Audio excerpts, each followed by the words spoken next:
여러분 안녕하십니까?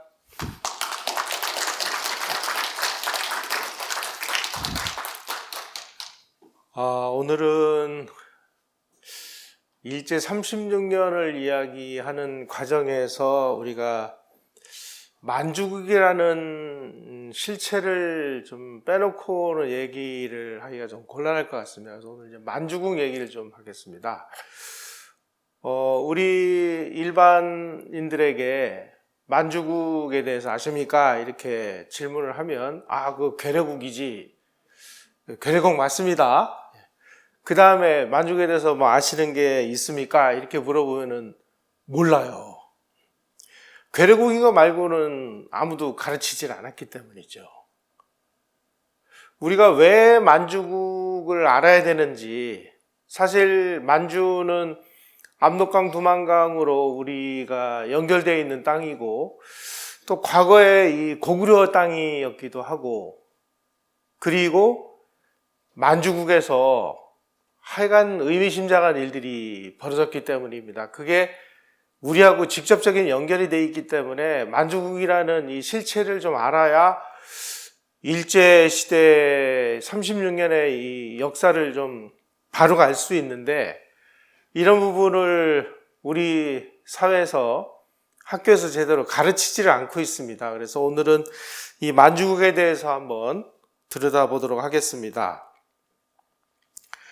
일본이 처음으로 그 만주하고 인연을 맺은 것은 청일전쟁이었습니다. 청일전쟁에서 대만을 식민지로 얻었고, 지금 요 지도에 나오는 요동반도를 식민지로 이제 얻었습니다. 그런데 러시아가 오래전부터 여기는 우리 땅이야 라고 점을 찍어 놨는데, 일본이 이걸 차지하려고 하니까 러시아가 압력을 넣어서, 러시아 한 나라만 압력을 넣은 게 아니라 프랑스하고 독일을 끌어들여서 압력을 넣어서 이거 빨리 반환 안 하면 전쟁이야. 그래서 일본이 할 수 없이 일주일 만에 이 요동반도를 반납을 합니다. 이걸 삼국 간섭이라고 하죠. 삼국 간섭까지는 아마 학교에서 배우셨을 거예요. 자, 이렇게 되니까 군인들이 피를 흘려가면서 뺏은 땅을 외교전에서 실패해서 총 한 방 못 쏴보고 이 전략적인 요충지를 내주니까 청일전쟁에 참전했던 군인들이 이게 뭐 이따위 그 외교하는 사람들이 엉터리가 다 있냐 그래가지고 100명이 막 할복 자살을 하고 막 난리가 났었습니다. 일본 입장에서 보면 정말 국가적인 수치를 당한 거죠. 그래서 정말 일본에서 이제 러시아에게 복수를 하자 그래가지고 뭐 와신상담, 절치부심, 그래서 그때서부터 러시아하고 전쟁을 준비를 해서 그로부터 10년 후에 일어난 전쟁이 러일전쟁입니다. 러일전쟁으로 해서 간신히 요 빨간색 부분, 요 여순하고 요동이 포함되어 있는, 대련항이 포함되어 있는 요 땅, 넓이로 치면 제주도 넓이 한 2배 정도 되는 땅입니다. 이 땅을 이제 공식으로 차지를 해요. 그래서 여기를 관동주라고 이름을 하고, 그리고 이때서부터 이제 만주에 드디어 깃발을 휘날리기 시작을 합니다. 요 위 보면은 이제 낙타가 있는데, 이걸 이제 낙타코 들이밀기 전략이라고 합니다. 사막에서 낙타가 이렇게 있는데 주인이 텐트 안에서 잠자고 있는데 낙타가 추우니까 코를 낙타가 이제 이 텐트 안으로 이렇게 들이민다는 거예요. 근데 그거를 그냥 놔두면 이 낙타가 그 다음에는 머리가 들어오고 그 다음에는 몸이 들어와 가지고 주인을 밀어내고 자기가 이 낙타를 이 텐트를 차지하는, 이거를 낙타코 들이밀기 전략이라고 하는데, 요 낙타코 들이밀기 전략을 한 거예요. 요 끄트머리만큼을 차지한 다음에 계속 밀고 들어가 가지고 그로부터 약 20년 후에는 만주를 차지하는 이런 일을 벌였습니다. 사실 러일 전쟁에서 이게 일본이 이긴 전쟁이냐라고 이야기하기가 참 애매모호합니다. 왜냐하면 전쟁을 끝내려면 이 배상금을 받아야 되거든요. 그런데 러시아가 우리는 너희들에게 전쟁에서 진 게 아니고 우리가 잠시 전쟁을 그냥 그만두는 거기 때문에 배상금을 한 푼도 줄 수 없어. 전쟁을 끝내려면은 그냥 끝내. 배상금을 요구하면은 다시 전쟁이야. 이렇게 얘기하니까 일본은 그 당시에 국력이 다 소진돼서 할 수 없이 배상금을 한 푼도 못 받고 포츠모스 강화조약을 맺었습니다. 그리고 얻은 것이라고는 아까 말씀드린 그 관동주하고 그리고 러시아가 그 건설을 한 빨간색으로 되어 있는 남만주 철도라는 이 철도를 얻었습니다. 러일 전쟁에서 일본이 얻은 거라고는 제주도 2배 넓이의 관동주하고 요 남만주 철도 하나였어요. 무려 자기네 1년치 예산의 13배의 그 전비를 써가면서 얻은 게 이 정도면은 이거 일본 국민들이 만족할 수 있었겠습니까? 이 무렵에는 철도가 이렇게 있으면요. 단순히 이 철도만 얻는 게 아니고요. 철도가 지나가는 이 철도를 외부의 적으로부터 보호한다라는 명목으로 이 철도 주변에다가 이 군대를 주둔을 시킵니다. 철도 경비대. 그래서 이 철도 경비대를 한 10,000명 정도를 만주에다 주둔시키게 됐어요. 요 철도 노선을 따라서. 그러다 보니까 만주 전역을 일본이 차지한 거나 마찬가지가 됐습니다. 그래서 나중에 이게 만주를 쉽게 일본이 장악을 하게 되는 힘이 바로 요 남만주 철도인데, 원래 이 열강들이 다른 나라를 식민 통치할 때는 정부가 가서 식민 통치를 하지를 않고 대부분 위탁회사라는 걸 만듭니다. 혹은 수탁회사라고도 하고, 예를 들면 영국이 동인도 회사를 만듭니다. 네덜란드도 동인도 회사를 만들었죠. 그래서 처음에는 영국이 인도를 통치를 할 때 영국 정부가 직접 가서 통치를 한 게 아니고 동인도 회사에다가 너 인도를 식민 통치를 해 하고 위탁을 합니다. 그래서 동인도 회사가 가가지고 동인도 회사가 군대를 보유를 하는 거예요. 그래서 처음에는 동인도 회사가 영국을 대신해서 인도를 통치했습니다. 일본이 이제 식민 통치를 해본 경험이 없으니까 영국 사례, 네덜란드 사례, 프랑스 사례 이런 걸 연구해가지고 이런 게 있구나. 우리도 그러면은 위탁회사라는 걸 만들자. 그래서 만드는 게 남만주 철도 주식회사라는 거예요. 그래서 이 남만주 철도 주식회사에게 이 남만주 철도를 운영하라라고 위탁을 합니다. 요거는 이제 영국의 사례를 연구를 한 거죠. 그런데 이 남만주 철도 회사가 그러면 철도만 운영하는 회사냐? 그게 아닙니다. 바로 이 초대 이 남만주 철도 회사를 줄여서 만철이라고 하는데, 이 만철 총재가 요 고토 신페이라는 사람인데, 요 분이 뭐라고 써놨느냐? 이렇게 써놨습니다. 전후의 만주 경영의 유일한 비결은 겉으로는 철도 경영의 가면을 쓰고 속으로는 각종 시책을 단행한다. 무슨 시책이겠습니까? 만주를 일본 땅으로 만드는 이런 시책을 단행을 하는 겁니다. 그래서 일본이 러일 전쟁을 치르기 위해서 부산에서 서울까지 경부선 철도를 건설을 했고, 그 다음에 서울에서 의주까지 경의선 철도를 연결을 해서 부산에서 신의주까지를 철도로 연결했습니다. 그리고 신의주하고 만주를 연결하기 위해서 1911년에 압록강에다가 요 철교를 놓습니다.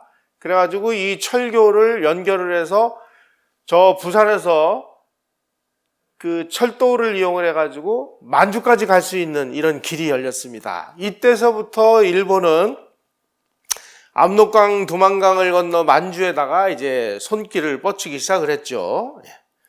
그리고 만주 일대 그 당시에 이 중국에서는 중국의 이 통치권이 미치질 못해가지고 이 군벌들이 난립을 하고 있었는데, 북경 군벌 단기선하는 사람, 그 다음에 동북 군벌, 이 만주는 중국 사람들은 만주라고 안 하고요, 이걸 동북 지역이라고 합니다. 그래서 동북 군벌이 만주 군벌인데, 이 장장님이라는 이 군벌을 지원해가지고 이권을 확보를 하고 이 군벌들에게 무기와 자금을 대주는 식으로 해서 만주의 이권을 하나씩 둘씩 가져가기 시작을 했습니다.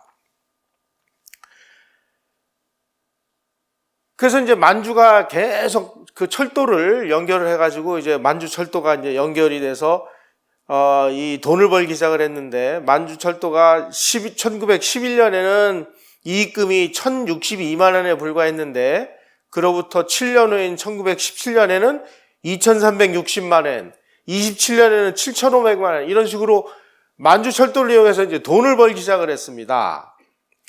그리고 이 만주 철도에 필요한, 철도를 하려면 뭐가 필요합니까? 레일이 필요하죠. 그 레일을 만들려면은 제철소가 있어야 됩니다. 그래가지고 이 만주에다가 제철소를 만들었습니다. 안산 제철소. 제철소에 필요한 게 뭐예요? 석탄이 필요하죠. 그러니까 무순 탄광, 이런 식으로 이권을 하나씩 이제 일본이 차지하기 시작을 하는 겁니다.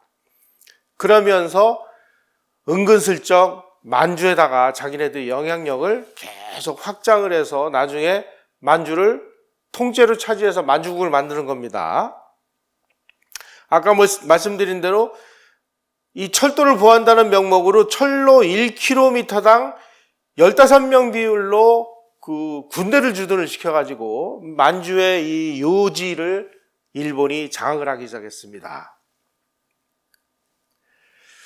그리고 이제 이 만주 쪽으로 그 일본 이 영향력이 세지면서 일본 기업들이 이제 만주에 진출하기 시작합니다. 그래서 뭐 미쓰이 그룹이라든지 오쿠라 그룹이라든지 이런 사람들이 계속 만주로 진출해서 1921년에는 797개 일본 기업이 만주에 진출을 해서 영업을 하기 시작을 했습니다. 이러다 보니까 만주는 지금 한반도가 일본의 식민지가 됐죠. 그래서 이제 일본 경제권으로 편입이 됐습니다. 그러다 보니까 만주도 자연스럽게 일본 돈이 통용되는, 이걸 이제 N블록 체제라고 하는데, 그래서 만주가 자연스럽게 일본 돈이 통용되는 이런 식으로 바뀌기 시작을 했습니다.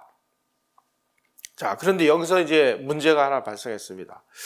중국 사람들이 가만히 보니까 이거 일본 사람들이 저 만철을 잘 이용해가지고 돈도 벌고, 그리고 만철을 보호한다는 명목으로 일본 군대도 갖다가 막 주둔시키고, 그리고 뭐 기업을 운영한다고 해서 일본 기업들이 막 몰려와가지고 이 만주가 일본 땅이 되다시피 하니까, 야, 이거 그냥 놔둬서는 안 되겠다. 그러니까 저 만주철도를 무력화시키기 위해서 만주철도랑 비슷한 노선으로 우리 돈으로 철도를 놓자. 그래가지고 만주철도를 자기네 돈으로 놓으려고 준비를 하니까, 만약에 이렇게 되면은 만철의 이 이권이 어떻게 됩니까? 아주 심각한 도전을 받게 되죠.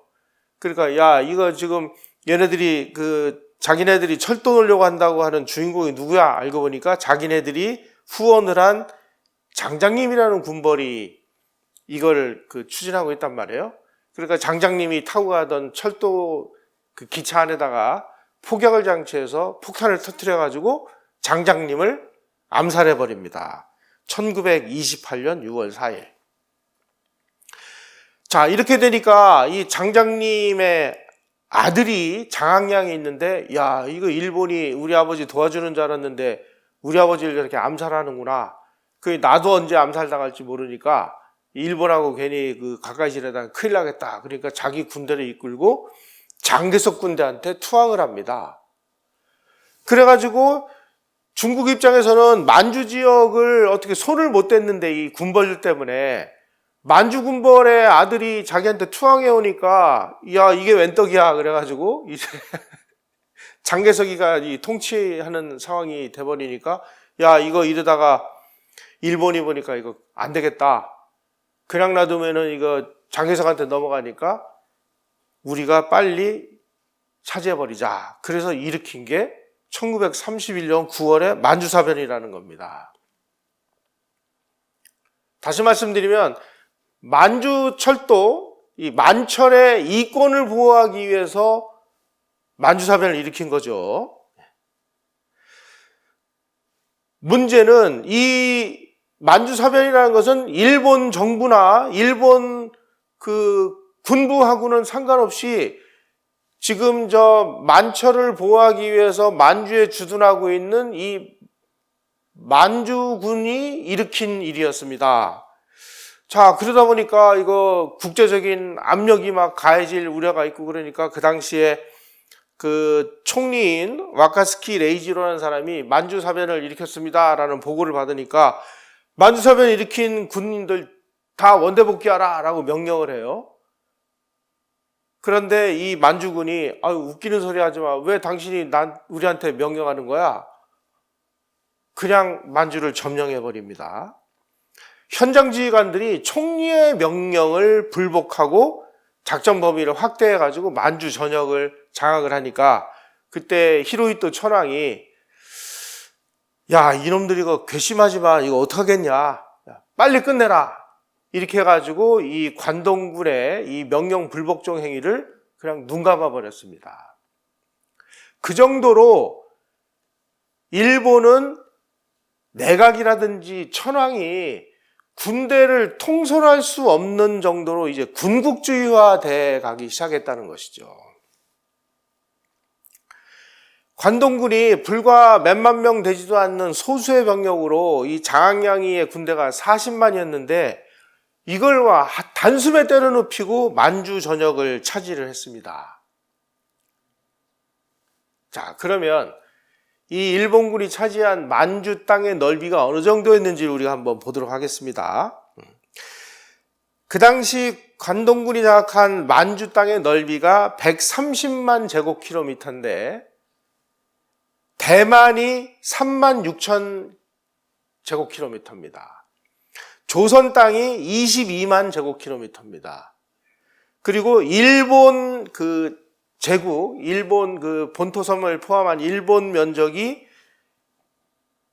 68만 킬로미터, 그러니까 대만, 조선, 일본을 포함한 전체 면적의 2배나 되는 땅을 불과 4개월 만에 그냥 정광석화처럼 점령을 해버린 거예요.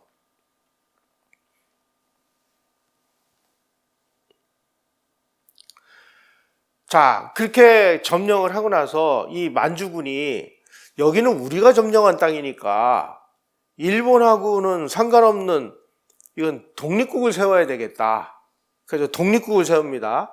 자, 대한제국이 망할 때는 대한제국이 일본의 흡수 합병이 돼가지고 대한제국은 없어지고 이게 일본의 식민지가 됐죠. 그런데 만주국은 그런 식으로 일본의 식민지로 삼은 게 아니라 만주국이라고 하는 별도의 독립국가를 수립을 한 것입니다. 누가? 만주에 주둔하고 있는 만주군이. 그걸 이제 관동군이라고 하죠. 그렇게 해서 독립국가로 만들어지다 보니까 일본 정부도 만주국을 독립국으로 승인을 해가지고 전 세계 15개 나라가 만주국을 독립국으로 인정을 했습니다. 그러다 보니까 일본 정부가 만주국에다 대고 뭐 이래라 저래라 할 수 없는 상황이 된 거예요. 다시 말씀드리면 만주에 주둔하고 있던 관동군이 만드는 독립국가가 바로 이 만주국이라는 것입니다. 그래서 이 만주국은 우리 관동군이 만든 나라야. 그러니까 일본 정부도 뭐라 이래라 저래라 하지 마, 이렇게 된 거죠. 자, 그러면 그 당시에 이 관동군은 왜 만주를 이렇게 점령을 해가지고 이게 뭐 국제사회가 이제 난리가 났습니다. 일본이 여기다가 만주를 점령을 하니까. 왜 일본군은 만주를 그렇게 노렸느냐? 만주에 자원이 많았기 때문입니다. 여기 보시면 뭐 그 유전이 표시가 되어 있는데 한동안 이 만주 일대에서 이 석유가 많이 났습니다. 그리고 석탄이 많이 나고 철광석이 많이 나고 그러다 보니까 이 원료가 다 뭐예요? 전쟁에 필요한 원료잖아요. 그러니까 이 관동군은 원래 이 소련을 대항하기 위해서 이 만주에다가 주둔을 시켰는데, 소련이 가만히 보니까 막 5개년 계획이라는 경제개발 계획을 통해 가지고 막 중공업화를 추진해서 거기서 생산되는 막 그 철이라든지 이런 걸 가지고 대포를 만들고 비행기를 만들고 탱크를 만들어 가지고 만주 쪽에다 막 직결을 시키니까 만주군 입장에서 볼 때, 야, 이거 이러다가 큰일 나겠구나. 소련이 저거 경제개발 5개년 계획이 다 끝나면 만주가 이거 어떻게 될지 모르겠구나. 그러니까 소련이 산업개발 5개년 계획을 다 끝내기 전에 우리가 먼저 만주를 점령해야 되겠다. 만주에 있는 자원을 우리가 확보해야 되겠다. 그래가지고 이제 만주사변을 일으킨 겁니다. 그 당시 제1차 세계대전이 1914년에 일어나가지고 1919년에 끝났는데, 이 1차 세계대전은 그 이전 전쟁하고는 완전히 다른 아주 총력전, 소모전 전쟁이었습니다. 그러다 보니까 이 원료가 필요하고 그리고 동원이 필요하고 이런데, 일본 본토에서는 무슨 뭐 원료가 나는 게 없잖아요. 그러다 보니까 만주를 우리가 차지해서 만주에서 나는 철광석과 석탄과 이런 걸 가지고 철을 만들어서 무기를 만들어서 소련에 대항을 하자. 이렇게 생각을 해가지고 이 만주를 차지하게 된 것입니다. 그래서 일본 입장에서는 언젠가 이 미국하고 한번 전쟁이 벌어질 텐데, 미국이 그 일본하고의 전쟁을 예상을 해서 1924년에 오렌지 계획이라는 그 계획을 내놨습니다. 이걸 보면 이제 미국이 계속 태평양에서 커가고 일본도 태평양에서 커가다 보니까 어느 순간에는 미국과 일본이 태평양의 제해권을 놓고 전쟁이 벌어질 것이다. 전쟁이 벌어질 때 미국은 어떻게 해서 일본을 무력화시킨다라는 계획이 나오니까, 아이쿠, 이거 봐라. 우리가 어떻게든지 그 전쟁을 안 하려고 해도 미국이라든지 소련이 우리를 향해서 이렇게 전쟁 준비를 하고 있는데, 우리도 전쟁을 해야 되는데, 지금 전쟁하려고 보니까 일본 본토에서는 뭐 석유 한 방울 안 나지, 뭐 석탄 나는데 그 뭐 양도 얼마 안 되지, 제철도 얼마 안 나지. 그러니까 돈을 안 들이고 만주를 우리가 차지하면 만주에서 나는 자원을 가지고 전쟁을 할 수 있으니까 돈 한 푼 진출하지 않고 전쟁을 할 수 있지 않느냐. 이게 바로 만주사변을 일으킨 핵심 논리였습니다. 그래서 청나라의 마지막 황제였던 이 푸이라는 사람을 몰래 데려다가 만주국을 만들면서 1932년 3월 1일 날 만주국을 출범시켰는데, 그때 이제 만주 관동군 참모가 만주국이라는 것은 성격이 뭐냐라는 것을 정리를 했습니다. 첫째, 만주를 완전한 독립국으로 하자. 둘째, 일본의 말을 잘 들어야 된다. 셋째, 국방은 일본에게 맡길 것. 독립국가지만 국방을 일본에게 맡기고 일본 말을 잘 들으래요. 이 세 가지 조건을 충족시키면 만주국이 제국이든 왕국이든 공화국이든 상관없다. 그래서 이게 만주국이 괴뢰국이라는 것입니다.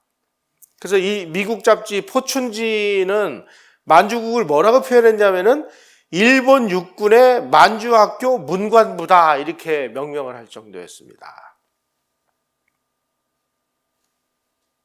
그런데 일본이 만주국을 만든 다음에 이 만주국을 통해서 막 철도를 막 국제적으로 연결하고 뭐 막 이러다 보니까 만주가 이제 이 동아시아에서 유럽으로 나가는 가장 빠른 길이었습니다. 만철이 1934년 11월부터 대련에서부터 신경이 장춘을 이 만주국에서는 신경이라고 했는데, 새로운 수도다 그래가지고 이 신경이라고 했는데 신경이 장춘입니다. 대련에서 장춘까지 운영한 대륙 특급 열차, 나오는 아시아호라는 이 대륙 특급 열차가 모든 차량에 에어컨을 장착을 하고 시속 130km로 대령 신경간 700km를 7시간 내지 8시간에 주파하는 이런 철도였습니다. 혹시 이 동경 여행이나 출장을 가시는 분들 계시면 그 동경에 가시면 항상 여행 코스로 이 천황이 살고 있는 그 황거라고 하는데 그 도쿄 아주 한복판에 있습니다. 거기를 이렇게 방문을 합니다. 주로 여행객들이. 그 바로 일본 천황이 살고 있는 황거에서 아주 가까운 곳에 야스쿠니 신사라는 곳이 있습니다. 우리가 보면 막 야스쿠니 신사 그러면 막 치를 떠는 그 야스쿠니 신사에 가시면은 거기에 그 기념관이 있어요. 그 기념관 안에 들어가면 입구에 이 아시아호 기관차 머리를 여기다 갖다 놨습니다.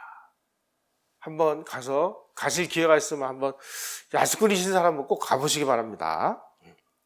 자, 그러면 도쿄에서 유럽으로 가는 사람들이 도쿄에서 배를 타고 가면 몇 개월 걸리는데 도쿄에서 부산까지 배를 타고 와서 부산에서 경부선을 타고 장충까지 가서 거기서 시베리아 횡단 열차로 갈아타고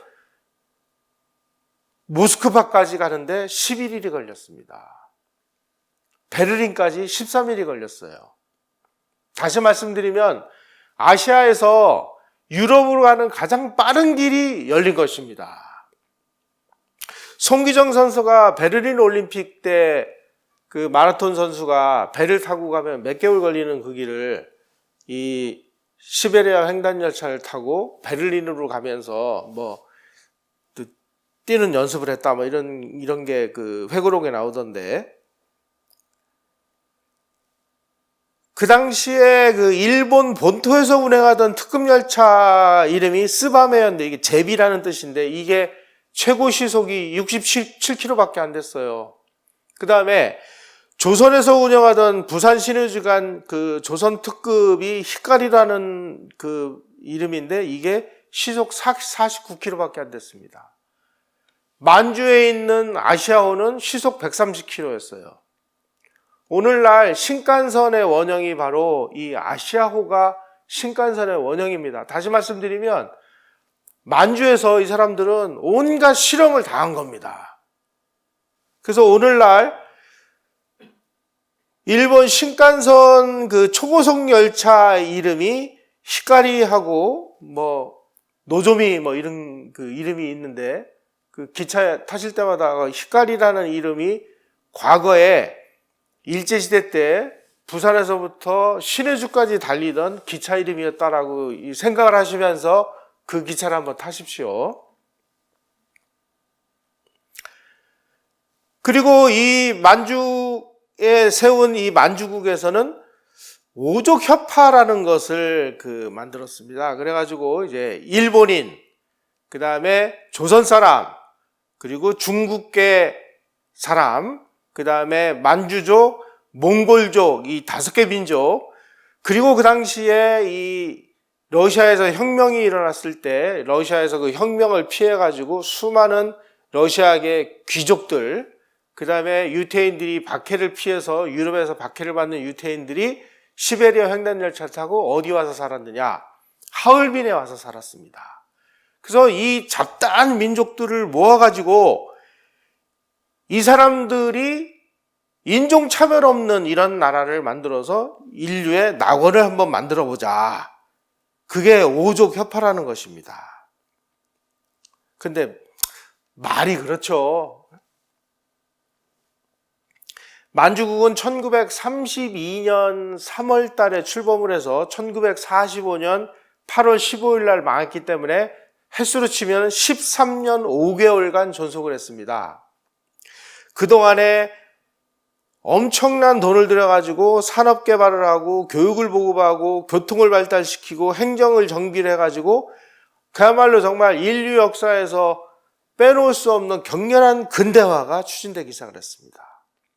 그리고 민족공존, 다문화주의, 국제성을 내세운 만주국은 중국 사람들한테 흘려받던 소수민족을 우대하기 위해서 몽골인들을 위한 몽정부라는 특별부서를 만들고, 그리고 몽골 사람들을 장관으로 임명하고 성장에 임명을 해서 진짜 소수민족을 우대하는 이런 정책을 펼쳤습니다. 그래가지고 일본의 아주 유명한 기독교 사회운동가인 이 가가와 도요이코라는 사람이 쓴 책에 의하면은 일본이 행한 침략 가운데 만주국은 그래도 낭만이 있었다, 이렇게까지 이야기를 합니다.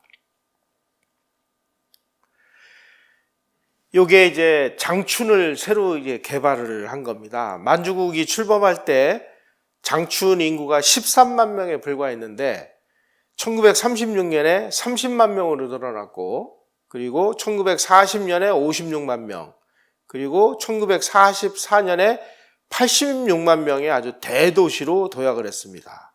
그리고 신경에 아주 엄청난 자금을 투입해서 상하수도 시설을 다 정비를 하고, 공원도 막 곳곳에 만들어가지고 도쿄보다 공원 비율이 훨씬 더 많은 아주 쾌적한 도시로 탈바꿈을 했습니다. 여러분 혹시 대련 가보신 분 계실지 모르겠습니다. 대련은 사실상 일본이 만든 도시입니다. 그래서 가보면은 굉장히 일본풍이 나는 도시예요. 북방에 진주를 왔습니다, 대련을. 그래가지고 막 동양 최대의 만철병원을 대련에다 세웠고, 시가지를 전부 아스팔트 포장을 했고, 그리고 대련에 수세식 화장실을 만들고 중앙난방을 설치를 해가지고 대련을 완전히 문명도시로 만들었습니다. 비슷한 일이 조선의 수도 서울에서도 그대로 일어났습니다. 조선에서도. 우리가 만주를 이해해야 되는 이유는 만주에서만 이런 일을 벌인 게 아니라 한국 땅에서도 거의 똑같은 일을 일본 사람들이 벌였다는 것을 이해하기 위해서 제가 말씀을 드리는 겁니다.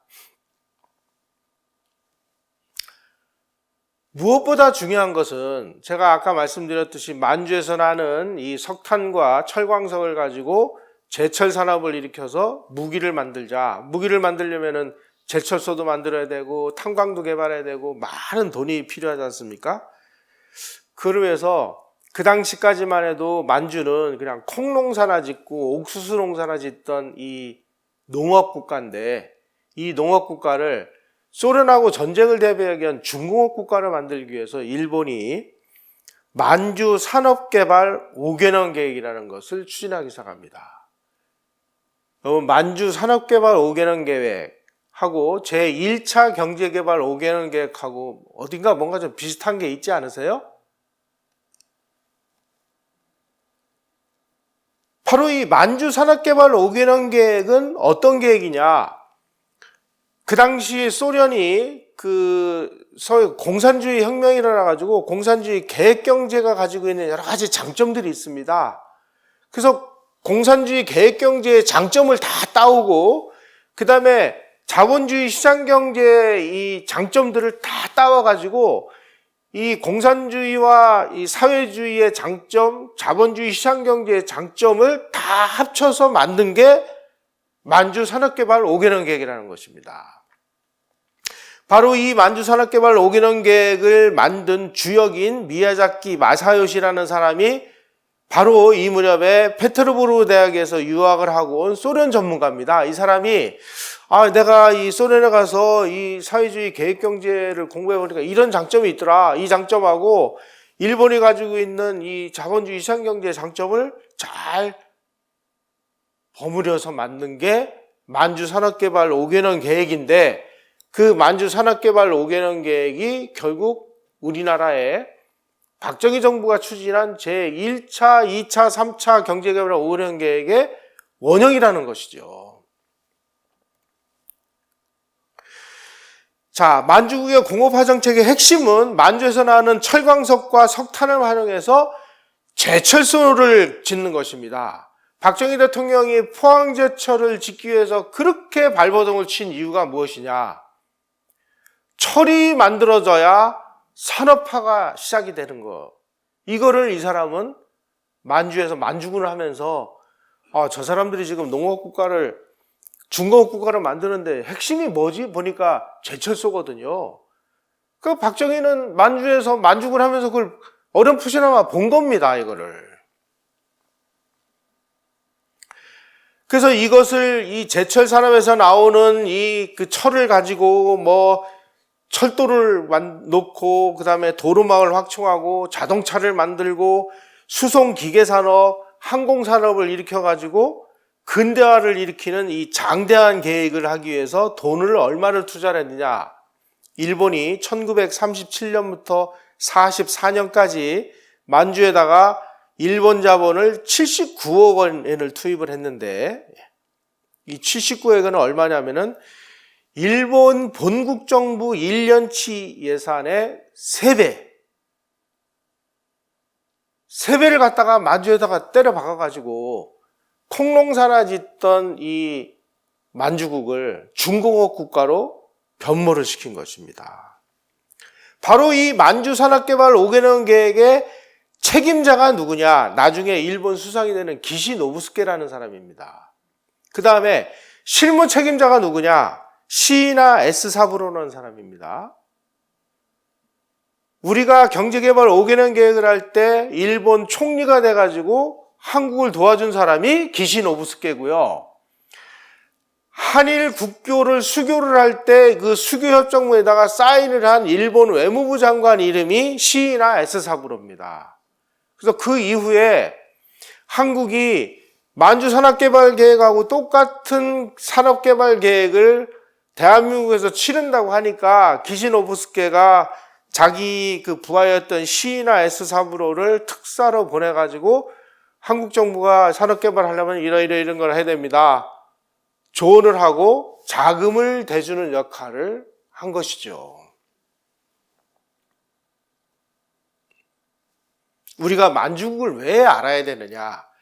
만주국에서 이러한 거대한 이 농업국가를 중공업국가로 만드는 실험을 한 그 결과물을 만주에서 살던 우리 한국인들, 한국의 엘리트들이 그걸 보고 자기네들이 대한민국을 건국을 한 다음에 그 프로그램을 그대로 갖다가 대한민국 농업국가를 산업국가로 만드는, 이름도 똑같아요. 만주 산업개발 5개년 계획, 제1차 경제개발 5개년 계획, 2차 경제개발 5개년 계획. 방법도 똑같습니다.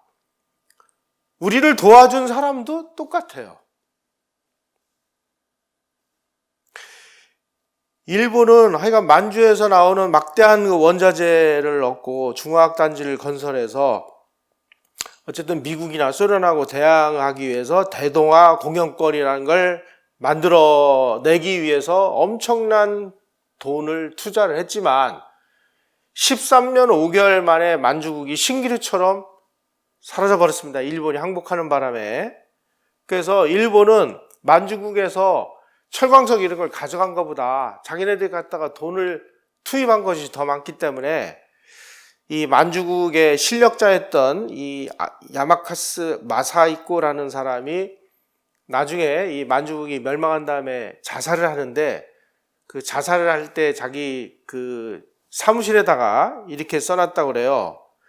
큰 도박, 원금도 이자도 없이 우리는 빈털터리가 됐다.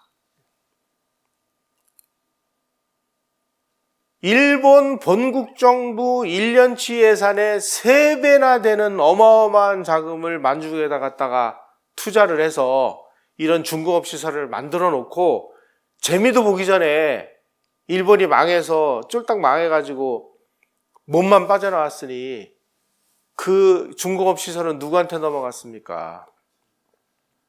중국한테 넘어간 거예요. 그래서 중국에서 자동차 산업이 일어날 때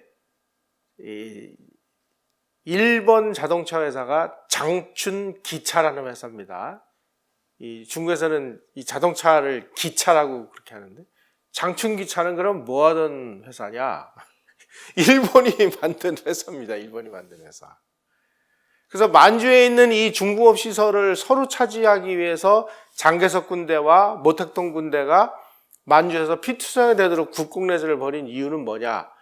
이 일본이 건설한 이 중공업 시설을 누가 차지하느냐에 따라 가지고 국공내전의 승패가 갈리기 때문이죠. 그래서 만주를 모택동군이 차지했기 때문에 결국 중국이 공산화된 거예요. 그래서 중국에서 그 국공내전이 벌어질 때 중국 공산당이 만주에서 군대를 조직을 했는데 그 군대를 조직한 이계사단이 누구를 조직을 했느냐?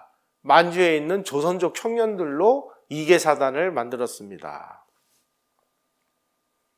그래서 조선족으로 구성된 이 이계사단이 모택동군의 편에 서가지고 국共내전을 승리로 이끌어준 그런 결정적인 요인이 되기도 했습니다.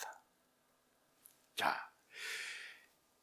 일본은 만주를 이제 어쨌든 만주국이 돼서 일본의 영향력이 있는 나라, 일본의 괴뢰국으로 만들었으니까 여기다가 일본 사람을 500만 명을 이주를 시키자. 그렇게 계획을 짰습니다. 그래서 히로타 고키 내각에서 일본인을 20년간 500만 명 이주를 하자 이렇게 했는데 관동군이 여기를 한반도처럼 그냥 식민지로 만든 게 아니라 독립국가로 만들다 보니까 문제가 굉장히 복잡해졌습니다. 예를 들어서 공무원을 일본으로 보내려면 한국 같은 경우는 일본 공무원을 그냥 조선에 근무해 하고 명령만 내리면 되는 거예요. 같은 나라기 때문에. 근데 만주국은 독립국이잖아요.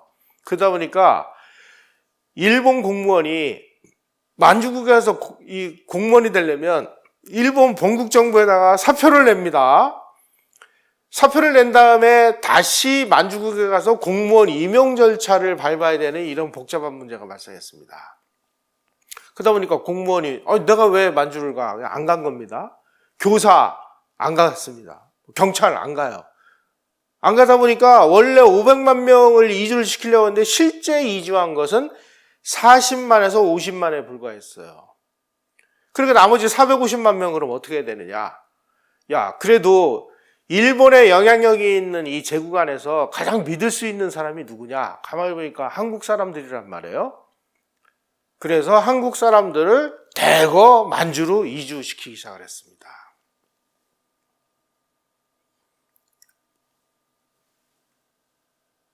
여러분, 우리가 다음 시간에 이 주제가 그건데 우리가 일제시대에 우리가 막 일본 사람들한테 피해만 당했다 이렇게들 얘기하시는데 역사적 사실은 그렇지 않습니다. 일본 사람들이 한국인들이 필요하니까 한국 청년들 너희들 말이야 지금 만주로 가면 출세할 수 있어. 너희들 빨리 만주로 가. 일본으로 가는 거는 철저히 통제를 합니다. 근데 만주로 가는 건 일본하고 만주국이 이게 서로 다른 나라지만 여건이 이거 다 필요 없어. 너희들이 간다고 그러면 그냥 오케이야. 다 보내줬습니다. 그래서 많은 한국인들이 만주로 건너갔습니다. 만주에 거주한 한인들은 일본인처럼 취해복권을 가지고 있었습니다. 그래가지고 일본에서 만주로 간 한국인들이 문제가 발생을 하면 중국 관한에 체포되는 게 아니라 일본 영사관에 인계가 됩니다. 그 일본 영사관에서는 그냥 대충 눈 감아 준 거예요. 거기다가 아까 말씀드렸듯이 오족 협파라고 그랬습니다. 일본인, 조선인, 중국인, 만주인, 몽골인이 아주 아름답게 서로 인종차별하지 말고 화합을 이루면서 살아가자 얘기했지만 사실은 1등 국민은 일본 사람이었습니다. 2등 국민은 당연히 조선 사람이었습니다. 나머지 중국인, 만주인, 몽골인은 3등 국민이었습니다. 그래서 배급에도 차이가 났어요. 1등 국민에게는 쌀을 100% 배급을 했습니다. 2등 국민은 쌀 50%, 작곡 50%를 배급을 했습니다. 3등 국민은 작곡만 100% 줬습니다. 한국인들은 일본이 통치하는 이 치하에서 2등 국민으로서 엄청난 예우를 받으면서 살았다는 사실을 왜 우리는 숨겨야 되는 거죠? 우리가 언제 일제시대 때 피해만 당했나요? 그렇지 않아요. 만주국이 출범하면서 이 일본인이 지배하는 한반도에서는 신분 상승이 어려웠던 이런 한국인들이 또 다른 식민지 공간인 만주로 가서 신분 상승을 할 수 있는 기회가 열렸습니다. 한국 사람들도 능력만 있으면 만주에서 고급 관료가 되고 장교가 되고 사업가가 돼가지고 신분 상승의 기회가 널려 있었어요. 그러다 보니까 한반도에서 뜻을 펴지 못했던 이 야망에 찬 한국인들이 대거 기차를 타고 만주로 간 겁니다. 그래서 1930년대 후반에 한국인들의 이 만주붐이 뜨겁게 일어나가지고 만주국에 근무한 한국인 관료가 3,000명 정도로 지금 추산이 되고 있는데, 그 중에서 고등관, 그러니까 사무관 이상, 이 고등관이 되면은 일본에서는 아주 입신 출세했다고 하는데, 고등관 이상의 그 재직했던 사람이 200명 정도였다라고 통계가 나와 있습니다. 자, 그럼 만주에서 어떤 분들이 어떤 일을 했나요? 최남성이라는 사람은 아주 조선 최고의 이 엘리트 인재인데, 이 사람이 경성제국대학에서 정교수로 임명이 못 됐어요. 그래서 이 사람이 시리에 차가지고 기차를 타고 만주로 가서 만주국 최고학부인 건국대에 가지고 정교수에 임명이 됐습니다. 최규하 대통령은 만주 대동학원을 졸업을 하고 만주국 관리로 근무를 했습니다. 강영훈 국무총리, 육군 참모총장을 지낸 민기식 대장, 이런 사람들은 만주 건국대 출신입니다. 우리의 호프 김대중 대통령도 한 시절 만주 건국대를 나왔다고 그렇게 자기 그 선거 공보에다가 쓴 적이 있습니다. 그 선거 공보를 보고 강영훈 총리가, 김대중 씨가 그 당시 평화민주당 총재인가 그랬다고 그러는데, 김 선생, 그 만주 건국대 몇 년도에 다니셨습니까? 강영훈 총리가 건국대 출신이라는 걸 아니까, 실은 제가 만주에 가려고 그랬는데 그 당시 여비가 모자라서 서울에 있는 건국대를 나왔습니다. 또 서울 건국대에서 난리가 난 거예요. 그래서 결국 목포 전문대인가 수정이 됐죠.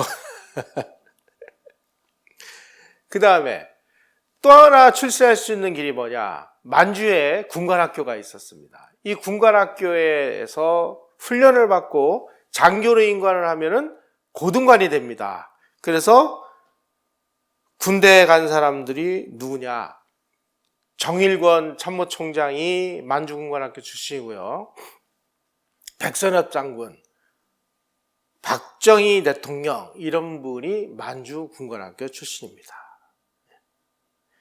바로 이 만주에서 근무를 하면서 이분들은 일본 사람들이 아주 거대한 자금을 투입을 해가지고 콩농사나 짓고 옥수수 농사나 짓던 농업국가를 거대한 산업국가로 변모시키는 작업을 하는 것을 그래도 어깨너머로 봤고요. 그리고 박정희 대통령이 만주군관학교를 졸업을 하고, 이분이 워낙 이 성적이 뛰어나가지고 성적 우수자의 경우는 일본 육사로 편입을 시켜줬습니다. 그래서 일본 육사로 편입을 해가지고 일본 육사를 나올 때 일본 육사의 마지막 학기가 뭐냐면은 일본 산업체를 시찰하는 거였답니다. 가서 이 양반이 이거 한 나라를 근대하려면 적어도 이 정도의 그 사이즈의 이 산업체는 만들어야 되는구나. 그걸 배워가지고 자기가 대통령이 돼가지고 그대로 시행을 한 거예요. 그 만주국이 없었으면 과연 우리 산업개발 5개년 게 제철소를 짓고 이거 가능했을까? 참 복잡합니다. 그래서 학자들은 만주국과 한국은 일란성 쌍둥이다 이렇게 얘기를 해요. 비슷한 게 너무나 많습니다. 5.16 이후에 군사정부가 아주 대대적으로 보급한 이 재건체조라는 게 있습니다. 옆구리운동 이런 게 있어요. 이거 다 만주국 건국체조가 그 원조예요. 그 다음에 이승만 박정희 대통령 시절에 반공대회, 멸공대회 근원도 만주국에서 열린 반공대회가 그 근원이고, 그 다음에 박정희 대통령 시절에 시행한 가정의례준칙, 이거는 만주국의 협회식 결혼식을 그대로 모방한 것입니다. 이것만 있는 게 아니에요. 저희 학교 다닐 때 그 교련복 입고 조회를 합니다. 이것도 교련조회 이런 것도 다 원형이 만주국이었어요. 그 다음에 국기에 대한 맹세, 이것도 만주에서 행하던 것입니다. 점심시간에 막 혼식 검사 막 하고 그랬죠. 이거 다 만주국에서 한 거예요. 그 다음에 학교 거리 이런 데서 장발 쪽 단속해가지고 막 머리 깎고 이런 거 다 만주국에서 했던 것입니다. 쥐잡기 운동, 이거 만주국에서 하던 거 그대로 들여온 거예요. 열 손가락에 지문 찍는 그 주민등록제도, 충요 이데올로기, 그 다음에 뭐 회충이 있나 없나 그 체변, 다 이거 만주국의 제도를 그대로 들여온 것입니다. 그래서 대한민국과 일본의 사이에 이 만주국이 놓여 있었다는 사실을 우리가 기억을 해야 될 것 같습니다. 그 중에서 가장 중요한 것이 바로 이 산업개발 5개년 계획입니다. 박정희 대통령이 추진한 경제개발 5개년 계획을 통한 공업화 전략, 이건 진짜 만주국이 추진한 산업개발 5개년 계획하고 완벽한 일란성 쌍둥이라고 그럽니다. 우선 계획을 추진한 사람이 군인이고, 군인이 중심이 돼서 학자나 관료를 활용해서 계획을 짜고, 공업화 전략의 중심에 제철소를 두고, 그 제철소에서 나오는 철을 가지고 자동차를 만들고 전자산업을 하고 조선산업을 하는 이 전방위적인 이 근대화 계획이 다 만주 산업개발 계획에서 배워온 것이다라는 것입니다.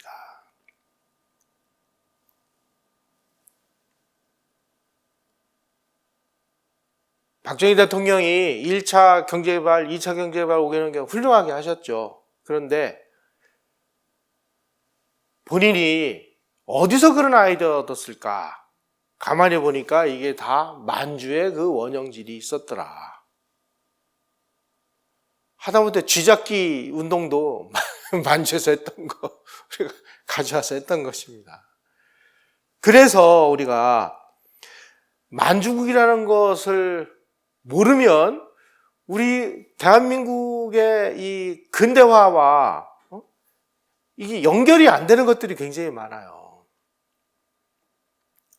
우리가 만주국이라는 것을 통해 가지고 이제 또 무엇을 얻고 무엇을 잃었는지 이런 것들을 분명히 알아야만, 일제시대라는 게 이렇게 구성이 됐구나. 그 시절에 우리는 만주국이라는 것이 만들어져서 그래도 만주국에 가가지고 한국인들은 일본 사람들을 대리해서 우리가 그나마 예우를 받았구나. 예우만 받은 게 아니고요. 나중에 일본 사람들이 이 현지 사람들을 부려먹을 때 한국인들을 앞세워가지고 부려먹는 바람에 한국인들은 뭐라고까지 욕을 얻어먹었냐면 중국 사람들이 일본 사람들을 귀신 귀자를 써가지고 귀자라고 이렇게 비난을 했다고 합니다. 그걸 이제 중국말로 구이쯔라고 하는데, 구이쯔, 그러니까 귀신 같은 놈 이런 뜻인데, 한국인의 별명은 뭐였느냐? 두 번째 귀자다. 두 번째. 그래서 얼구이쯔다. 이렇게. 다시 말씀드리면 한국인들은 중국인에 찰싹 붙어가지고 만주해가지고 열심히 우리가 이득을 취한 것이죠. 우리가 언제 일본으로부터 우리가 피해만 당하고 멸시만 당했습니까? 이런 사실들은 다 숨겨요. 이 만주국 얘기하면 이런 게 다 들통나니까 아무도 만주국 얘기를 안 해요. 그러다 보니까 산업개발 계획이 어디서 왔는지 모르는 거예요. 그래서 우리는 막 뿌리가 없는 이런 상황처럼 이렇게 인식이 되고 있는데 알고 보면 다 이런 뿌리가 있었습니다. 지금 우리가 살고 있는 이런 어떤 물질적인 풍요를 만드는 과정에서 일어났던 일들의 뿌리는 다 일제시대 때 만들어진 것이다. 그리고 만주국에서 이미 충분한 실험을 거치고 그 실험을 거쳐서 여러 가지 성공적인 요인들이 만들어진다는 것을 우리가 다 알고 한국에다 그대로 적용을 시킨 것이다. 이렇게 이해를 해야 될 것 같습니다. 다음 시간에는 한국인들이 진짜 피해만 당했나? 만주에 가서 무슨 짓을 했나? 이런 것들을 좀 한번 적나라하게 한번 말씀을 드리도록 하겠습니다. 고맙습니다.